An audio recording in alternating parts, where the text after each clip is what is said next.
At first, they may seem great. Controlling the temperature of your home from your phone, how convenient. Controlling your music from your iPad. But what if you could not change the temperature or the volume anymore? What if someone else gained control of your smart home? That's what happened when Clint Basinger moved into his new home. His first night, as he was unpacking, all of a sudden he heard a voice saying this. Good night. It's bedtime. Then the doors and windows locked, the motion sensors went on, and he was trapped. Clint joins me now. Clint, that sounds really creepy. What happened? Yeah, it's just as you said, my first night, my first home, really excited, and just doing some late unpacking, and 11:30 p.m. rolls around, and I hear a voice of some kind echoing through the hallway, and I wasn't sure at all what that could possibly be. I was alone in the house, I thought, and it turned out that, yeah, the home said something like it's bedtime, the home is armed. I heard armed, I didn't know what that meant, so I just continued unpacking and went to open the door, and all of a sudden realized that the door was locked off, an alarm was sounding. I'm like, oh, what happened? Had no idea what was going on in place that I wasn't aware of, because as a new homeowner, I thought that I was aware of, I had the keys, I had everything else going.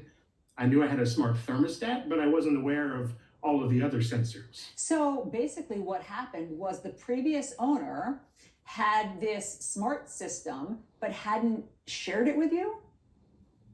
Yeah, there was another panel that I was not fully made aware of. I guess I had seen it, but I thought it was just part of the thermostat system. I mean, there was the controls for that. They showed me how that worked. It was very simple to previous ones I'd used. It looked fine. But this other stuff, the voices, I didn't know what the voices were. I was never told about those. And I was certainly never told that there was this routine that would come on at 11:30, their bedtime routine. And I went to go look at the screen, and it was all locked off. It said the house was armed. It was bedtime. I'm like, no, I'm not going to go to, you can't tell me to go to bed. You're my house. But of course, it was locked off. I didn't have the PIN number or the account, and I really wasn't sure what to do at that point, except I guess I went to bed. No motion sensors in the living room. Every time I moved in the living room, the motion sensor would go off, and then there was lights and alarms. So I just went to bed. Yeah, I guess the house can tell you when to go to bed. But the next day, you tried to call the previous owner, and you thought that he would give you access to the account, but you found out it's not that easy. So what happened? Right. So I got in touch with my realtor, and they went back and forth, and they got me the information to get a PIN number and put in my own account on this panel. And so I was able to put in a guest account, but the previous owner, since it was, I guess this was all registered under their information and their name, and the system itself was just attached to them. I didn't have any of that information, and it doesn't really make sense for them to hand all of that over. So yeah, I got a guest account. I'm still technically a guest in my own home as a result, because the panel is set up that way. Right. So now you, the owner, and the previous owner both control your house. In theory, I haven't seen any evidence of there being a tampering when I'm not there, but yeah, it's still under the previous owner's information. So, and yeah, it's not fully mine, so to speak.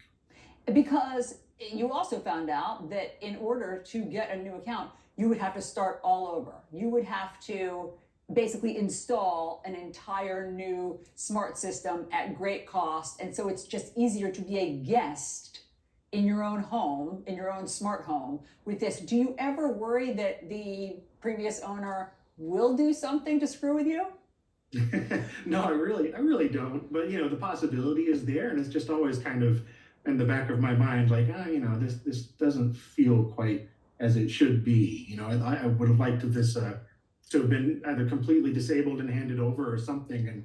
And I went to go and check to see if it was able to just get it all switched over. And while it could be done, it was a bit of a hassle. And they're like, well, you should probably just get a whole nother system anyway, because it's so fully integrated into the HVAC and the temperature sensors and these other sensors. So the fact that it would be such a hassle, and the upgrade path is now different because the old system used 3G, and 3G is no longer a cell service available anymore. So they're like, oh, you should upgrade to the 4G version, and you may as well just get a whole new account that way. And it's like, I don't know if I want to now.